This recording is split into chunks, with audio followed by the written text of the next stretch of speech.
Welcome to another edition of Two Steps Ahead Podcast. Two Steps Ahead Podcast highlighting the stuff we've stepped in so you don't have to. That is, if you listen to us. I'm Son Edom, alongside somebody who, from the top, made it drop. Tara Hoke-Shiro. Hey guys, welcome back. Good to see you. Hey, so you have a TikTok account or page, don't you? I do. It's very lonely, actually. Well, you need to WAP. Yeah. You need to WAP it out. Maybe that's what it is. Maybe. Get some fans on WAP. So you haven't done that? You haven't done the WAP? You haven't no. From the top made it drop? I think I have two or three videos. Okay. It's very lonely page, yes. Get the mop? No. Do you know what I'm talking about? I do. Cardi B? Yes, Cardi B. And from her song WAP, that's become a trend on TikTok. Now, you only have 3, but do you ever scroll through TikTok and see the different videos? Like, you've never wanted to do that trend where you throw the shoe in the air and then you kick it and then you're dressed kind of Jane, like plain Jane, and then you kick it and now you're like some glam gal? I've seen the trends, but I don't spend a lot of time scrolling through TikTok. I scroll through other social media platforms, but not TikTok. Dun, dun, dun, dun. Not that one either? No, not that one? What about the Taylor Swift with the Romeo and Juliet, and then you push the camera, and then you do your dance or your walk? Didn't do that one either? No. Have you done any of these? No. Well, how about the what's your name? Where are you from? What's your drink when you get drunk? You haven't done that one? That's country music. I maybe have said that in real life, but not on TikTok. Not on TikTok. What about there is one that I do like. Okay, so I'll sometimes scroll through it, and like I said, there's all different kinds of things on there. Some of it's repetitive and gets annoying. Some of them are really good. Like I saw one time, a version, because the thing that to me makes it really kind of hard to watch is the same thing over and over. Yes. But what I like to look for is the unique and the creative one. So I know there's some rule in TikTok where you're supposed to watch the entire video, but if within 3 seconds, if I'm bored, gone. But so I like to try to see who comes up with the most unique version of this trend that everyone else seems to do. Mm-hmm. So there's been some unique ones, that people have come up with. But like, one person that I really like to follow is this gal who teaches ASL, which is sign language. And so she teaches the dirty word of the day. And if you're on YouTube or Instagram TV, you would see me sign that. And so, like, for example, she'll teach you dirty words and how to sign it. And so I'm learning how to, basically. And so you can't say what you just signed because that would be. No, this is dirty when you put your hand under your chin. I see. Okay. Like the top of your palm on your chin, or the back of your hand, I guess, on your chin, you wave that. Supposedly that's dirty from what I could think. Word is you kind of make your finger and then your other hand with like a V. You have to go to YouTube and see this, or Instagram TV. And then, word of the day is, I guess you just take your arms like this. Okay. Nothing like a visual on an audio platform. And so anyway, so she'll teach some dirty words. And so now I can walk around and basically just be profane in sign language. But one thing that I did find was interesting is that if you are familiar with the old Rock On sign, which you've done before, yes, I have. in videos and on the things that we have on Instagram. So you take your fingers and you have your pinky finger and you have your pointer finger and you put them up extended, and then you take your 2 middle fingers and you drop them and you have your thumb in. In the rock world, that's Rock On. I think Dio was the guy. I think James Dio. I think his name is James. He was the one that I guess is kind of credited with the first one of doing it. But I've also learned that in sign language, that's a more common term for BS, like actual bull S. And so I'm like, yeah, Rock On BS. And then there's some other things too that I just So if you want to call people out for BS, you just do that. I might do that. Start doing that to the TV screen. Yes, and so you don't have to use profanity. So when you're driving. Oh, there's other ones too. So instead of like flipping people off, I know how to sign without using the flip off sign. Tell people to very handy. F off. Very handy. So there's a lot of cool things. So I like that one a lot. Another one that I kind of enjoy watching, although it does get redundant because there's only so many ways you can remove a beehive or bee colony. Mm-hmm. But I've learned that, if you see a bee, like honeybees, mm-hmm. they're usually passive. If you approach them passively, I don't recommend you do it. But the whole key was, it was funny because she'd scoop them up and she'd put them in like this makeshift porta hive that she's going to then, transfer them from their current location to a new location. But the thing is, it's funny because once you find the queen, She'll put the queen bee in this like special little carry case. She'll put that in the portable hive, and then just automatically the bees just go to it. Right. So once you find the queen, you put that in there. Right. There's another one, a tortoise. It's like a 40-pound tortoise. And so it'll just like have like random. So again, it's boring because you can only do so much with a tortoise. There's no hair. It's not like they're racing or anything. So that's been kind of unique. So there's been some fun things on there. But the biggest trend right now is this WAP with Cardi B. Mm-hmm. Now, when it comes to music, I'm pretty liberal with lyrics. I understand that music is what it is, and I enjoy all kinds of music. And there's even songs that, I enjoy that maybe others might think, how can you like that music? Okay. But there are songs. But this, Cardi B's WAP, which you can Google it if you want to figure out exactly what it is. It's pretty much in your face and vulgar. Sexualized vulgarity. And now it's a big trend where people on TikTok will dance to it, and basically what they do, kick their leg in the air, and then they'll squat, legs open, and then they'll flop on the ground like a fish out of water and do this provocative dance. And, some of them are in, more provocative clothing. Mm-hmm. I'm sure you've seen this. I've seen a bunch of them. Yeah. Yeah. Okay. Yeah. And so so first off, I guess what is or are, depending on how many you have, your impressions on people, doing that, and then just what about the song in general and how it might affect, women and especially the younger generation that's coming up, and this is the stuff they're listening to. Yeah, when I look at those videos, honestly, it's embarrassing. I feel bad for that because there are not very many good dancers, and so most of them are poor versions of the dance, and it's funny to laugh at instead of laugh with.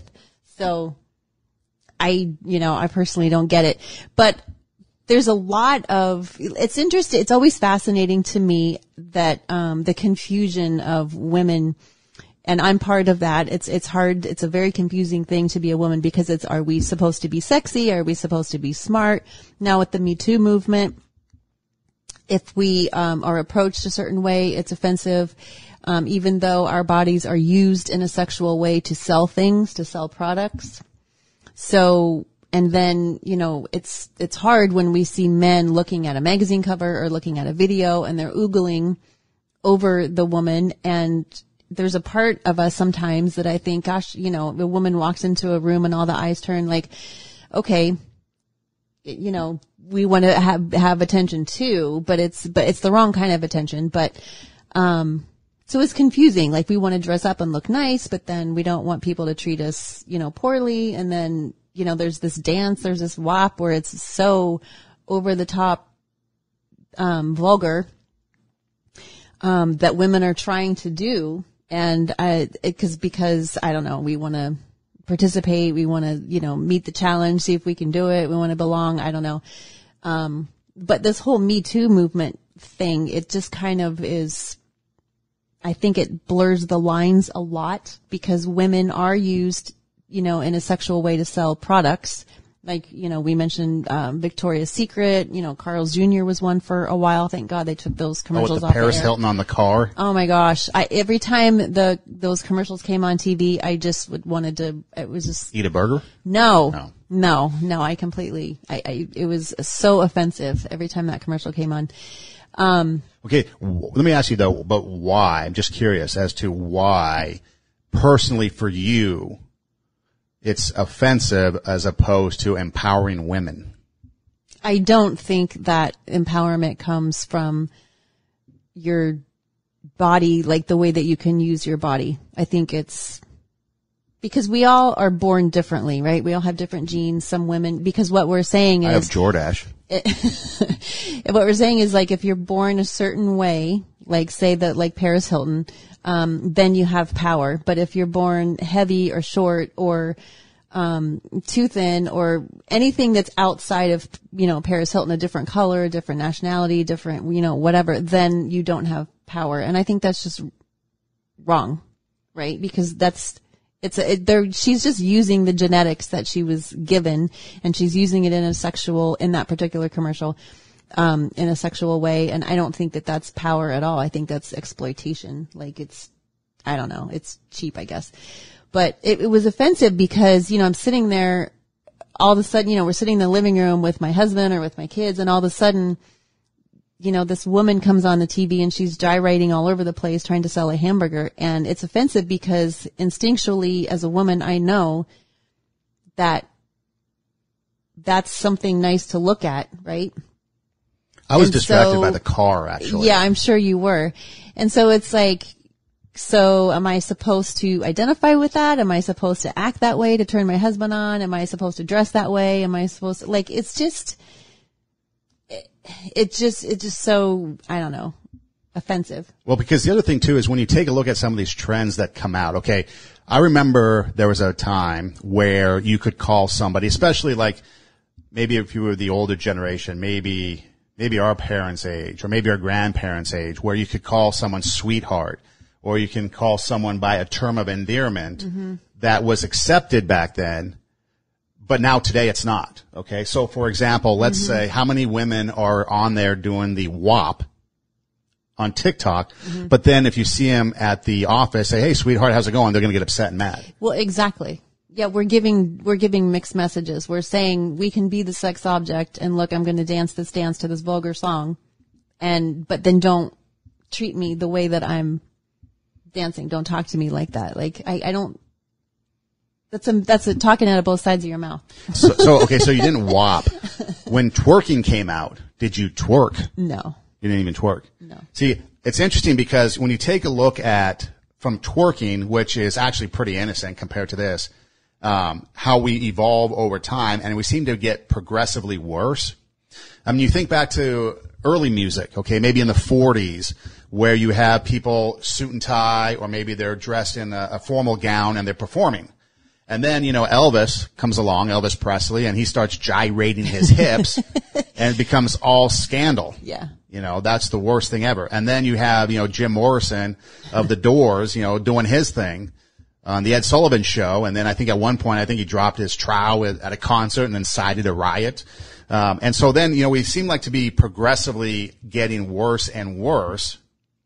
But yet as our actions tend to be getting worse and worse, our demand is for more respect or for more equality or for more empowerment or for more whatever. And it's almost like our actions and our expectations of what we want and demand are going in opposite directions.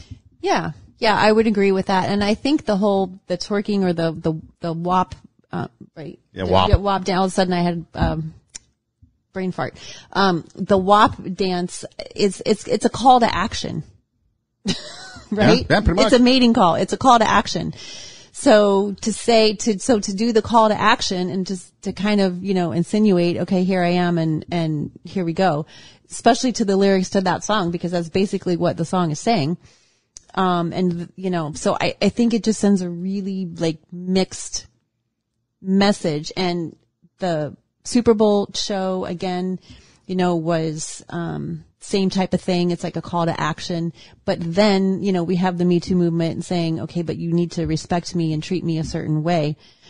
So I think women need to catch up because like I had mentioned before on previous podcasts, when I was in college the first time way back in the 80s, there was, I lived in a co-ed dorm and the guys would put, porn movies on. They would use a projector. We didn't have, technology back then.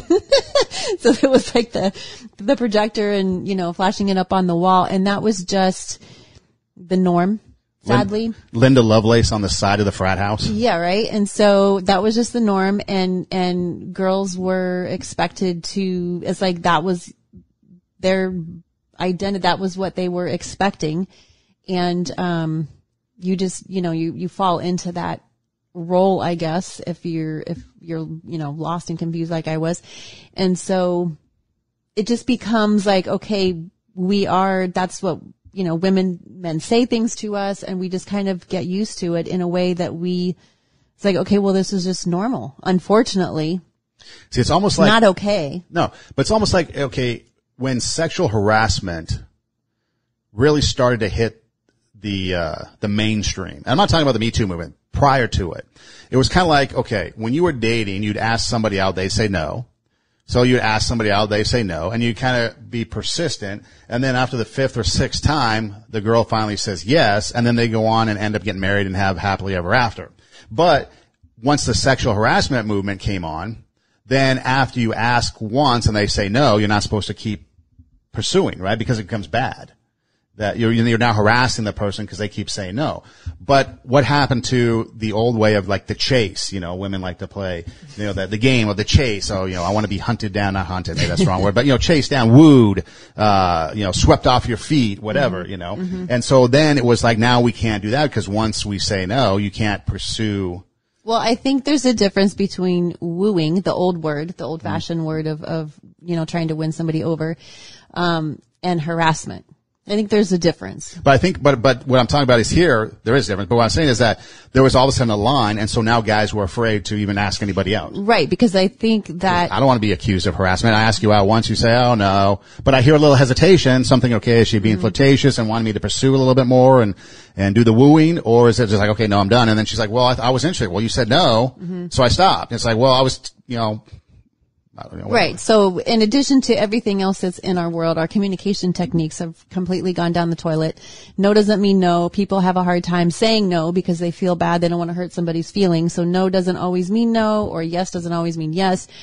So yeah, there's a whole communication dynamic that we struggle with. But I think when it gets into harassment, it's when there's a safety issue. It's when there's now women will say you're harassing me, like you said, if you ask a girl out and she says no, then the second time they're saying harassment. That to me indicates that they don't understand the harassment, or they don't know how to handle, situations. If you're being nice and if you're wooing someone, bringing them flowers or talking to them, on a regular basis or whatever, there's a difference between if she's feeling unsafe and if the guy's doing unsafe things, showing up out of nowhere or, stalking or whatever, then that would be, harassment. But I do think that there's a lot of women who, and a lot of people, I should say, men and women who overreact to certain things. Like people just fly off the handle for no reason sometimes.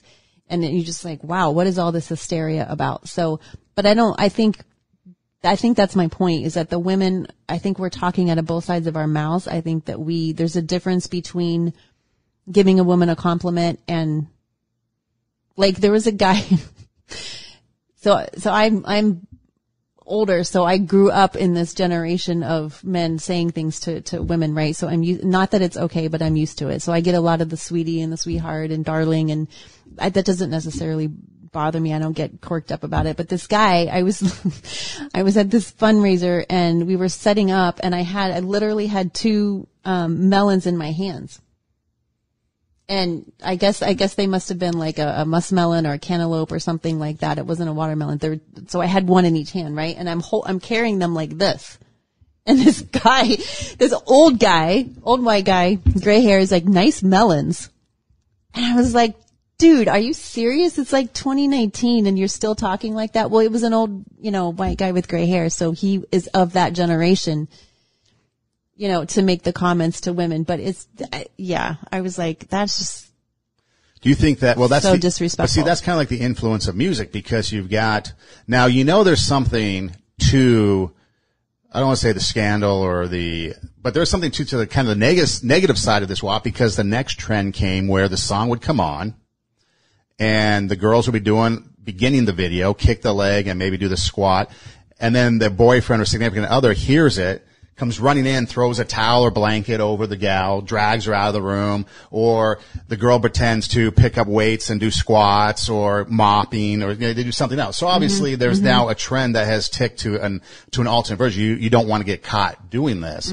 So obviously that kind of indicates that, there might be something a little bit risque to what we're doing, because we don't want to get caught doing it, and the boyfriends hear it, and so they run into the room and they try to get the girl to stop, and stuff like that.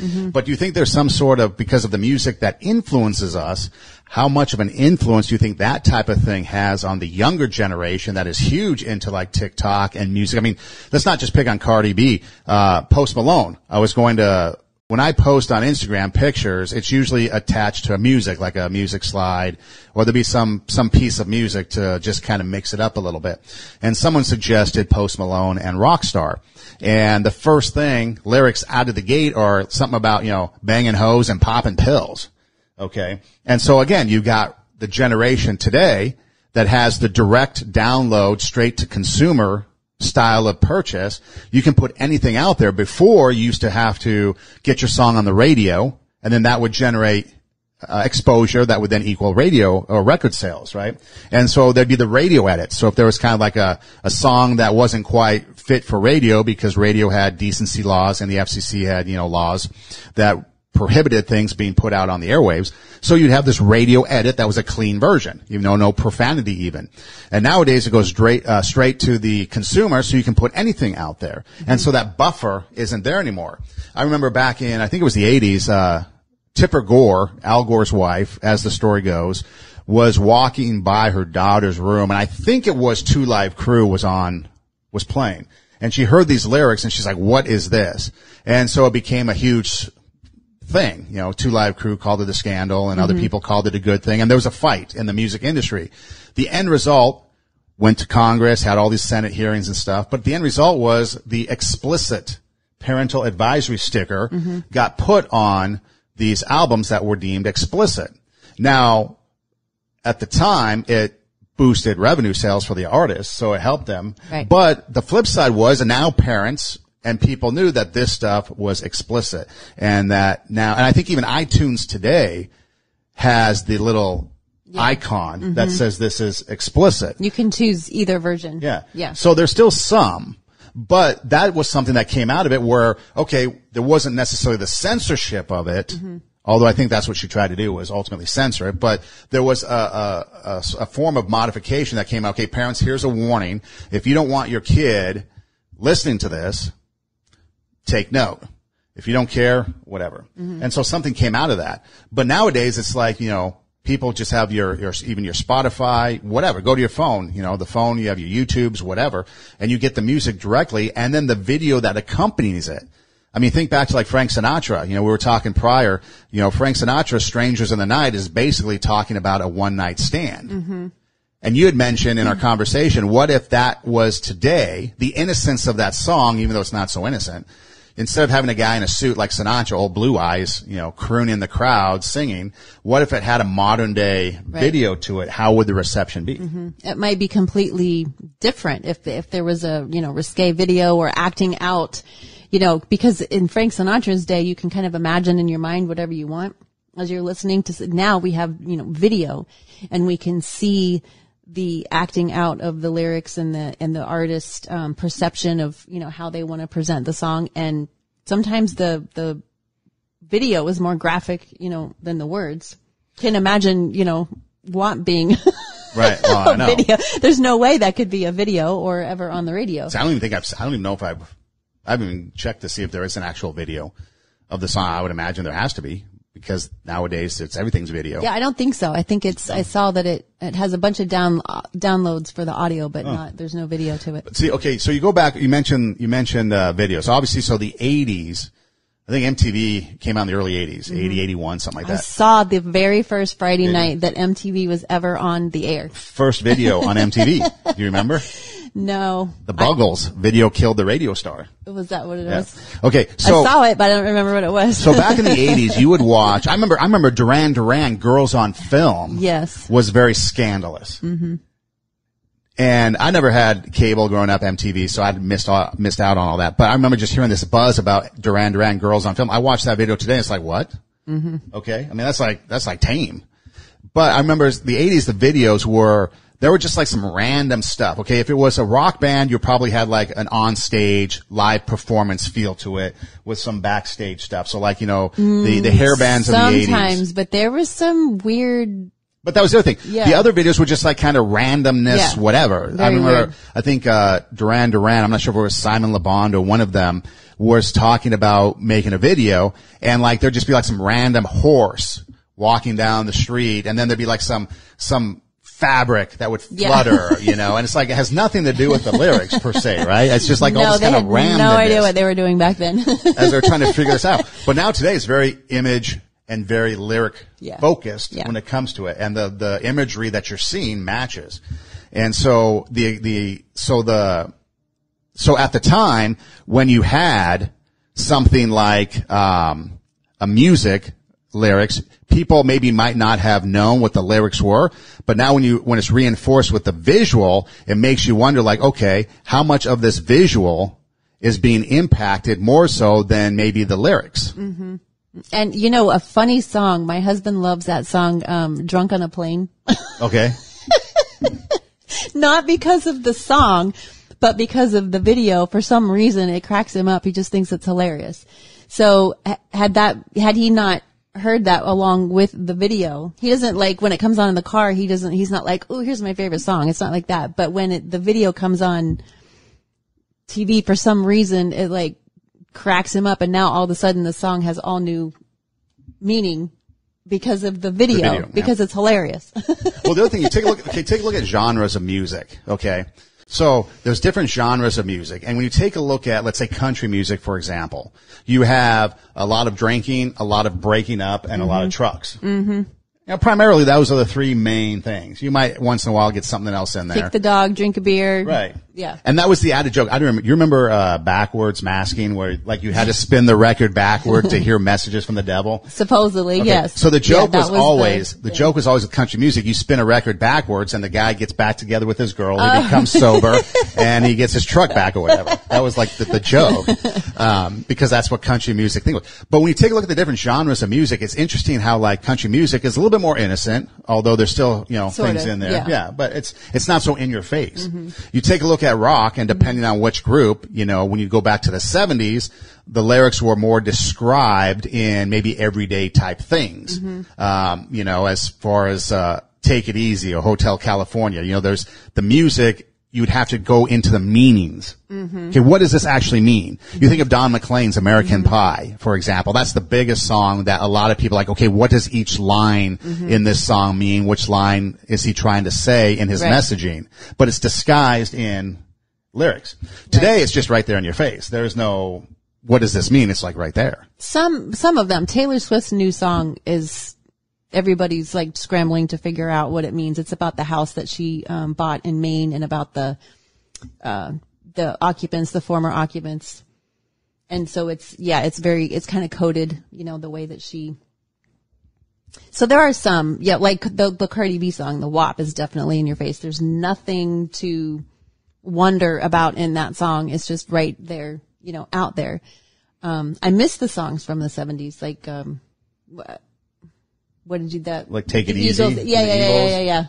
Hotel California. Yeah. Standing on the corner in Winslow, Arizona, such a fine sight to see.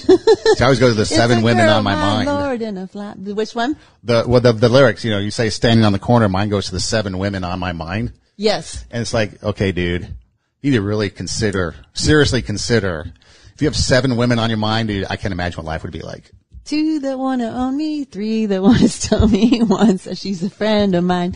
Like, yeah, he's got a complicated life, that guy. But the whole song is I think, right? It's not about driving. Trucking and driving and supply and demand. Innuendo and it's all sexual innuendo. So yeah, it's. Which is funny because if you go and you actually look up some of the meanings behind some of these songs, and read what the artists actually say about why they wrote some of these things. Yeah, the intent is pretty right there. Mm-hmm. But they had to disguise it because of like radio and things like that. Now they don't have to do that. I remember, we take a look back as far as you're talking about influence of music. I mean, think back to, I think, the mid 80s, because it's not always negative. And I don't want to crap on music because I like music. And like I said, I'm pretty liberal when it comes to music and what I listen to. I listen to all kinds. But you think back to, the 80s, I think it was 84, when Do They Know It's Christmas from Band-Aid came out, and Bob Geldof, I think his wife at the time, Paul Yates, had the idea of doing a tribute song or a fundraising song, a charity song, to raise money for famine-stricken Ethiopia. And so he got this all-star cast together, did Bob Geldof, and they did Do You Know It's Christmas. And I think Phil Collins, Bono, Boy George, I think members of Duran Duran, and then a bunch of others were in on this project. So at the time, some pretty big names, and they raised, hundreds of $1,000s for Ethiopia. Then the next year in '85, that led to Boy George talking to Bob Geldof and saying we should make this a benefit concert. Well, that sprung Live Aid, which was in England and in the U.S. and one of the most watched events in television history, and raised a bunch of money for Ethiopia. And then there were things like Farm Aid and, other things that came from it. Which was the one with the guy from Queen when they did AIDS? They went to Live Aid. I thought it was raising money for AIDS, or did it? There was, or maybe he just raised the issue of AIDS at that concert. Oh, maybe that was their comeback. That really, they stole the show there at Live Aid, and everyone was like, "Oh, Queen is back." Right, and then Freddie Mercury, and then he died of AIDS shortly. Yeah, not too long after he. After. Yeah, I think it was 91 when he actually died, but a couple years later, everybody kind of knew, and so he was kind of on that was like his last big hurrah as far as music goes. But then you had things like USA for Africa, and you had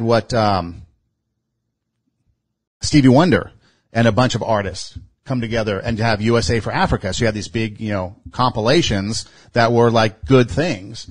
And that was a positive influence on things. And then you had people that would even sing about, like you talk about body imaging. You mentioned Victoria's Secret's Angels and how they were supposed to be very skinny and very maybe tall, and just the modeling world, was the Cindy Crawfords and these, Elle Macphersons, these tall, slender people. And now they got into, more diverse, but even people would sing songs about, it's okay to be you. Which is a lie, because why is that?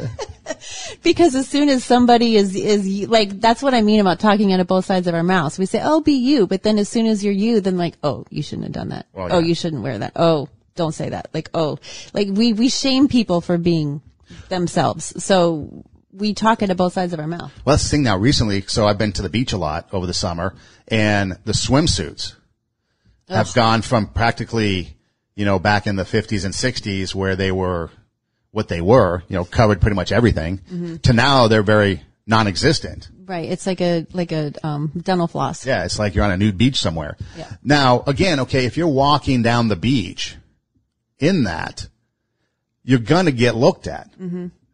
It's going to happen. Mm-hmm.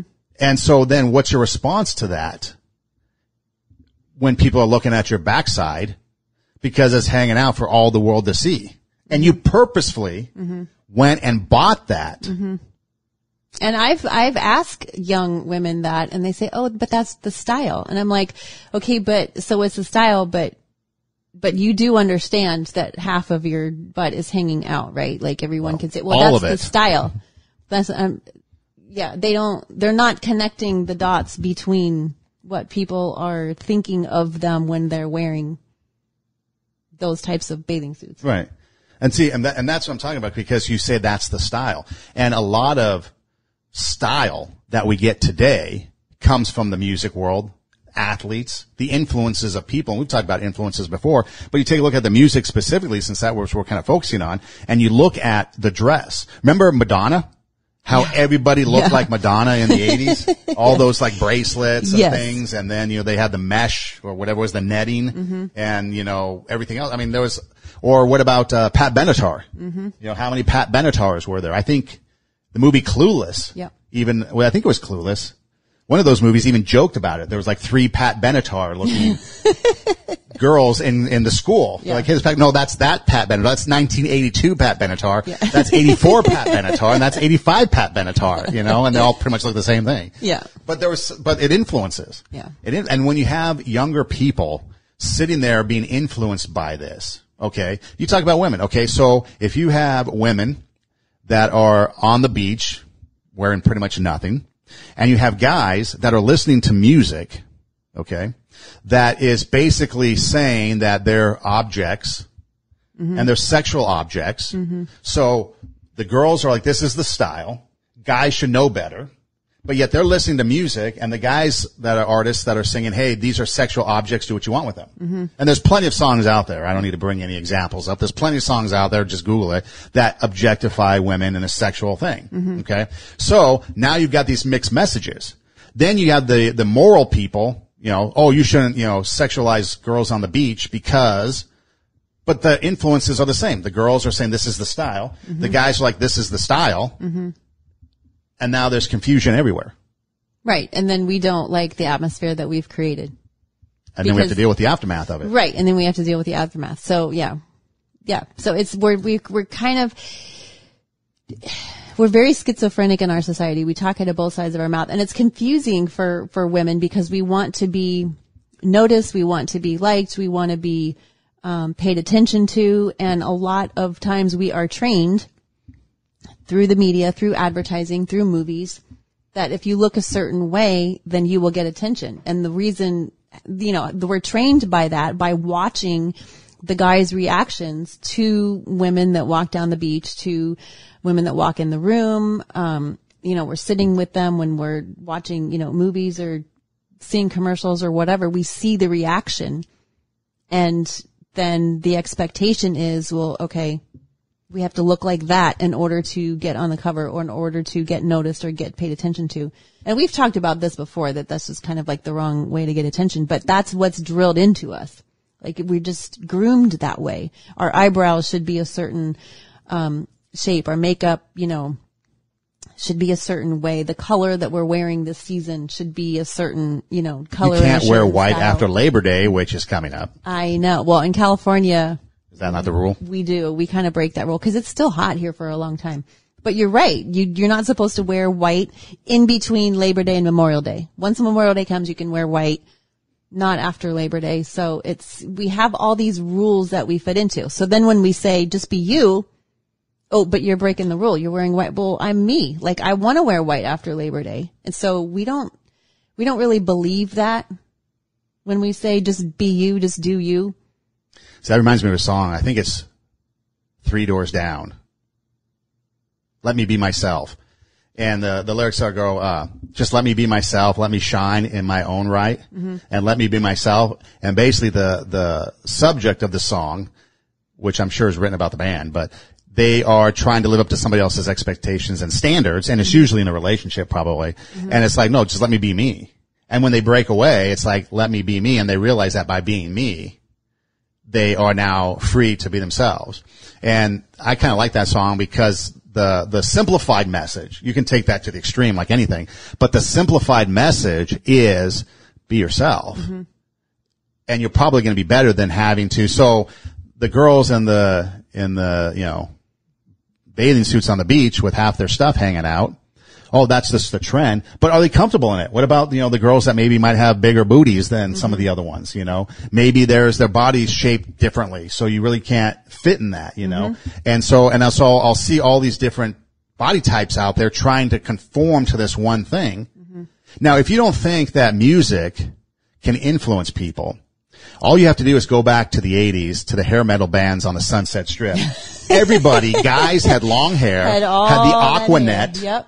They all were skinny jeans. The guys today thinks that the skinny jeans they invented. No, the 80s had the skinny jeans on the Sunset Strip before anybody. You had, the open chest with the chains hanging and all that, And so music does influence people because it goes back to, we talked about Madonna, Pat Benatar, but even on a greater trend, the hair bands of the Sunset Strip, everybody looked like it. So that's the influence that people had, You had the Motley Crues and you had the Def Leppards. I mean, how many people had the Def Leppard, cut up jeans, or whatever. Take any music group. And so the influence of music is pretty big. Now it hasn't always been bad. Like we mentioned, there have been some few things that have been good, like, Band-Aid and went to Live Aid, some other things. There have been some people that have been talking about, topics that have been really good, raising awareness for certain things. But what about music? And I hesitate to use this, but I think he's a great example of what I mean. People that have put out good music, but maybe their personal lives haven't been the best. And I guess the best way to describe it is Michael Jackson. Okay. Now there's been a lot of scandal and controversy around him and things that have gone on about his personal life. Okay. That if true, and I'm not here to judge or, try this thing out on here, but if true, is pretty bad stuff. But the music he's put out is phenomenal. Is amazing. And some of it's been groundbreaking and been, repeated and kind of imitated. Yeah. But he's also had songs in there like Man in the Mirror, talking about the change you want to be starts with you, and things like that. So you have a guy who musically has, I think, good music. People may disagree, but whatever. There's nothing really, there's some things in there that are kind of, skirt on the edge of scandalous or risque, but not much. A lot of his dance is phenomenal. Came up with a moonwalk. And so you have a guy like that. So what do you do with people where the music might be good, fun to listen to, but yet maybe the people aren't so great? You think of people like, James Brown, Chuck Berry over the years. They got in trouble with the law. Other people got in trouble with the law and things like that. So there's always, people aren't perfect. But is there something there with the message that goes beyond the music? And it's like, okay, now the person who's making the music is influencing people in a certain way. Yeah. And I think that is in every single area, every single genre of life. I can think of football players. I can think of musicians. I can think of politicians. I can think of, pastors of churches. I can think of, all kinds of people who are influential in society that, in their personal lives are kind of messed up. And I think that that's the duplicity of being a human being. I think we're all that way. There's so many of us that I think we're pretty good for the most part at hiding the duplicity that we have. But we're all good and bad. Some of us are more, tipped in one direction or the other. It's not like we're all 50% good and 50% bad. Some of us are 90-10 in either direction or, whatever combination you want to come up with. But we all have this side to us that wants to do what we're not supposed to do, that wants to self-soothe, that wants to do nefarious things because it feels good and because we're interested in, and I think that's the human condition, honestly. Because you just saw like Jerry Falwell. Not a fan of him, but just because it just happened recently, here's a guy who was, the president of a Christian university and has, participating in all kinds of adulterous affairs and all kinds of things. So, there's, when you look at Michael Jackson, his music is amazing, huge, huge talent. But if all of those things are true that he did, that's terrible. So what do you do with a football player who is, committing violence, against his family, or a musician who is a drug addict or, accused of molesting children, or a preacher who is, it's just, we become very hypocritical at that point if we're not honest about, who we are and what we're doing. And we lose, if we don't have good discernment about who we're following and who we're being influenced by, then we kind of go down that path along with them. But I think it just goes to show the confusion, the hypocrisy, the duplicity of human beings in general. I think we all do it. Every single one of us. I do it. I'm not as solid as I would like to be, but. Right. No, that's what people always ask me in the past. And you have a Christian upbringing or background that you talk about. And so that was always the question, was like, how can you listen to secular music and have a faith? And the response was always like, well, for me, it was always like, well, you can't put them two in the same, because you're in this world and things are this world. And there are things that are in this world that are really good that aren't there. Like for me, it was always, okay, so they're not using their talents maybe for the best, but they have God-given talents that I can enjoy. Then I can pick and choose the lyrics of the songs that I want to listen to, because not all of it's bad. You could take a look at any love song, take a look at any standard. I think of Michael Bublé, who did a remake of Save the Last Dance. And I'm just kind of going through it in my head, and I can't really think of anything bad about that song, Or you take a look at somebody like a Beethoven who has no lyrics, it's just music. Okay, does that then disqualify him from anything negative because there's no lyrics and it's all instrumental? Yeah, so I think you mentioned Christianity and how we judge music and how we, there are a lot of people who say that, Christians shouldn't listen to rock music. This is a different topic, but let me just make this statement and then I want to go back to the NWA.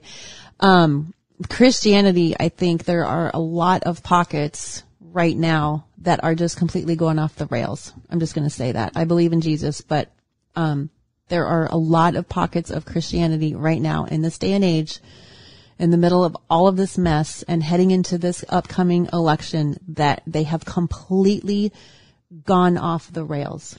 Completely gone off the rails. So, like I said, that's a little bit of a different topic, but so the reason why I'm bringing that up is because when we say that something is all bad or all good, I think we are already on the wrong track. And people have said that, and people say, oh, you should not listen to rock music at all. You should not, there's certain kind of movies that you should not watch at all. And I think to throw the baby out with the bathwater is not good discernment. I don't think there's a lot of really good music out there. We have to pay attention to where our mind goes. Like if we're listening to a song and our mind goes in the wrong direction, then for you, that's not a good song. I can listen to that Eagles and sing that song all day long. And people might say, oh, it's, bothering it's in your subconscious and you're thinking those things.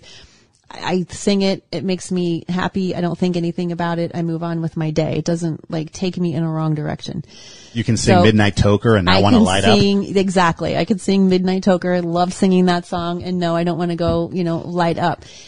So I think that's just silly when people say that they could just throw out an entire genre of music. I think it's just silly. But so now I also watched the movie, Straight Outta Compton, and it was talking about the history, of the NWA, how they got started, Snoop Dogg and I think Ice Cube or Ice-T, Ice Cream. Somebody. I apologize for those of you who know the movie and I'm botching it completely. I haven't seen it, so I don't know. It is really, really good. You got it, especially as a music person. It's it's fascinating.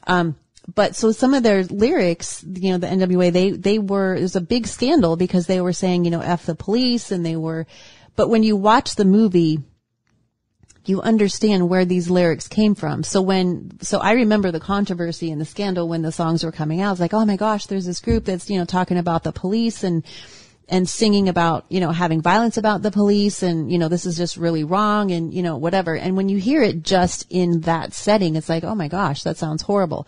But when you watch the movie and you understand that they're singing about the neighborhood that they grew up in, they're singing about the hood and about the discrimination and about the oppression that they were experiencing in the hood, you understand where those lyrics came from. And so at the end of the movie, I was like, okay, I get it. I understand where they came from and I'm actually okay with it. Not because there should be violence against police, but because it's a historical music and poetry and writing are historical records of our life, of what we're going through. The romance songs, I guess, I don't know if we could say WAP is in there. I guess, I don't know that that's necessarily a historical thing, but I guess that is where we are right now. This vulgar, sexual, in your face, lyric, I guess. But I wasn't, I was okay with the fact that okay, I understand where NWA got these lyrics. I understand why they wrote them. I understand, the pushback that they had. Now, a white kid in a privileged neighborhood who's never had any inkling of racism or trouble with the police or anything like that, and he's singing the lyrics, F the police, that I have a problem with.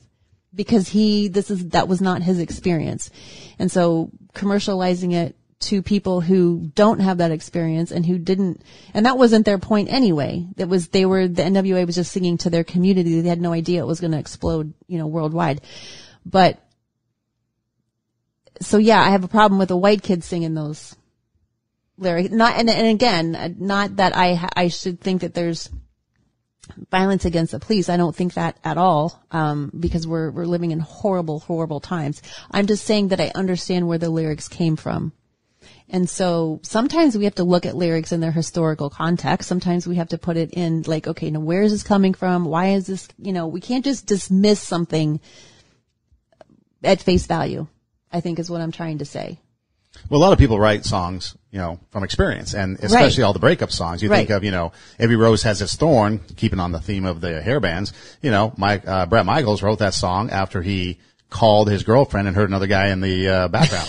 Right? So it's a personal experience, right? People like the poet needs the pain. Ouchie, right? ouchie, yeah. So you write from personal experience. You know, you mentioned going off the rails. It reminds me of Ozzy Osbourne, who was probably during his heyday was probably one of the guys that was probably vilified the most. Yeah. But going off the rails on a crazy train I is love the lyrics. that song. And it's like, and who's Ozzy? Here's Ozzy Osbourne talking about, learning to love and forget about hate. Yeah. So people dismiss him, and I'm like, dude, that's like has the coolest message ever, besides it's a cool song. But it has like what he's talking about, you know, forgetting hate and learning to love, and it's like this is coming from those vilified guy of rock music, probably of one of the all time. Yeah, and I love that song. It's the other reason why, favorites. well, here's the other thing. The other reason why I bring up Christian music is because there's a lot of. That was the thing. It was like, why don't you listen to Christian music if you like rock, or listen to music that's going to influence you for the good? And it was always like, well, it's not the same. It's not the same. Well, for me, like in the rock world, for example, there are bands like Skillet. Like I love Skillet. I mean, it's great music. It's positive, and you get the same rush coming out of it as you do listening to any other rock song. I mean, you just get an extreme rush. And when you go, I love their concerts because they're like the best I've ever been to. You listen to other ones, like I remember Petra growing up. There'd be Petra and again, another rock group. And I think Korn, the modern day Korn is like, Brian Head Welch. Right. He now has, more positive direction music. In his songs. Right. Yeah. And so there is music out there that if you like the beat, if you like the rawness, if you like that, you could probably find it, and you're concerned about lyrics. There's music out there that you can find to match what it is that you're looking for with probably more of a positive content. You know, you think about, like I said, anywhere from, you know, the mid 80s and into today and now, and a lot of stuff is even more mainstream. I think, Stryper, which, was known as a Christian rock band, they were always just upset with the Christian rock band. They were just a rock band who were Christian. That was the way they viewed it. They didn't view it as anything. And so if you take that approach to it, there's a lot of music out there that has positive. There's a lot of people who are musicians who are Christian, not in the Christian genre. They're in the pop and the rock and all the other genres, but they just happen to be. But so you can find it. So there is people that are out there that are saying, well, I need to listen to this because I like this style. Yeah, I might not like the lyrics, but I like this. There's probably a lot of things out there, you know, that you can find that's similar to what it is that you prefer. I mean, you know, people like country music, pop music and country music is pretty much the same now. You know, I mean, all close. the crossovers. I mean, you still have a few people that are more twangy and country. Yeah. But the Carrie Underwoods, the Taylor Swifts, they all came from the country genre. They're all pop. You know, you think of Lady A, formerly known as, you think of Kelly Pickler, some of these people. They were all heavy country. Now they're more mainstream pop. I don't know what Kelly Clarkson was, but, you know, she was American country, Idol. yeah. But she came out and she's now only considered pop. Right. So again, there's a lot of similar music. So when you say, oh, I have to because, and I just tolerate the lyrics, well, maybe there's other music out there you just got to explore. And there's other styles of music that maybe you haven't explored. I mean, I've done that over the years, and especially with a lot of foreign language music. There's a lot of foreign language music, like Latin music, that I enjoy listening to. Sometimes I don't even know what they're saying. I don't want to know what they're saying. I don't want to know what the interpretation is because it's probably lost in translation. Yeah, but it's just nice to But it's just listen to. nice to have whatever it is I think it is that they're saying, and the little bit of Spanish that I can pick up. It's like, oh, that's what the song's about. So for me, when it comes down to music and the influences, you know, you gotta pick and choose for yourself. You know, it comes down to, you know, so if you like WAP and that wants to be your influence, more power to you. If you think that is a bad thing, well, just turn it off. If you think it's a bad influence on others and you want to take action, well, I guess, you know, maybe something good comes from it, like what, Tipper Gore did. You know, you had the advisor thing. I don't know, you know. But the thing is that, you know, there's always going to be music. There's always going to be the influence. And I'm always hoping that there's going to be good music put out there, because there's been times where there's been nothing but just bad music. I'm not talking There were about a couple decades that I think the 90s. Are we referring to the 90s? mid-90s, the early to mid-90s, yes. That was pretty bad. 90s, the 90s were pretty rough, especially the early. Yeah, it was like the desert. 90s. Yeah. So there's always been kind of some bad. I've found some gems in there, but there's been some bad music along the way. My go-to is the 60s and 70s rock. That's pretty much, if I'm going to go, you know, pick a playlist, I ask for the 60s and 70s my rock. new favorite artist right now, and there's some songs that can go either way, but it's Ava Max. Ava Max. You gotta I'm gonna search have to, her up. yeah. But that's kind of like my new favorite, Okay. most anything she's been putting out the last 4 or 5 songs, Sweet But Psycho, King and Queens, a couple things like that. The last 4 or 5 songs I've gotten from her, I've enjoyed. So she's like on my new, I'll have to my look new her up. artist. She might not even be new. I don't know, but I've just recently discovered her. But yeah, so anyways, just, so the music does influence. And so you just got to check how you want to be influenced, and then you make the decision. And I think it's like with anything in life, there's movies and books and music and magazines and all kinds of things that influence us, and we just have to decide the kind of people that we want to be, and then whatever it is that we're consuming should probably be putting us in that direction. If it's taking us in the wrong direction or causing feelings in us that we don't want, then turn it off. Don't look at it. Don't read it. So I got the next TikTok thing for you to do for your. Okay. You need to look up chicken wing, hot dog macaroni, and check out those videos. You might be able to do one. Yeah, I'm pretty sure I'm not going to do that. All right. No, I want to see you do it. You're the TikTok. Now I'm going back to the dirty words of the day for ASL. That's what I'm sticking to. Yeah, I want to see you doing the chicken wing on TikTok. Hey, we are, speaking of, I don't know, chicken wings, but we are Two Steps Ahead Time for podcast. lunch. Highlighting the stuff we've stepped in so you don't have to. Hey, you can find us on Instagram at 2 Steps Ahead, TWO, 2 Steps Ahead podcast. Now, if you go to the link in the bio, you click on it, you'll have some options. Options to listen to the show, like on Spotify and Pandora, SoundCloud, Google, even iHeartMedia. You'll have options to view us, like on YouTube. So you can click on those options and it'll actually take you to these pages. There's a swag shop. So if you click on the swag shop, that'll take you to our merchandise page where you can buy merchandise. So there's different options there for you to be able to do different things. It's a link tree. And so you just go to TWO, 2 Steps Ahead podcast on Instagram, and you can, click that link tree and a bunch of options come up. Or you can just Google search 2 Steps Ahead podcast, TWO, and we pop up. My personal Instagram is at EidemRocks, EIDEMROCKS, EIDEMROCKS. I have the same link tree, a couple different options, but again, you can find everything you want there. Your Instagram is? My Instagram, I am at Tara Hoke Shiro, TaraHokeschiro. And I also have a link in my bio that will take you to my website. Pretty much the same. There's a merchandise store. There's all of the YouTube videos are in a library, there as well. And I also have a blog that I write in addition to, the stuff that I post on Instagram. Yeah. So it's not at WAP Queen? No. Oh, okay. Terribly awkward maybe, but not WAP Queen. Okay. Yeah, no. Hey, thanks for listening. Do tell a friend. Let yourself be great. Take your passion. Make it happen. Be kind and don't be an a-hole. We'll see you next time.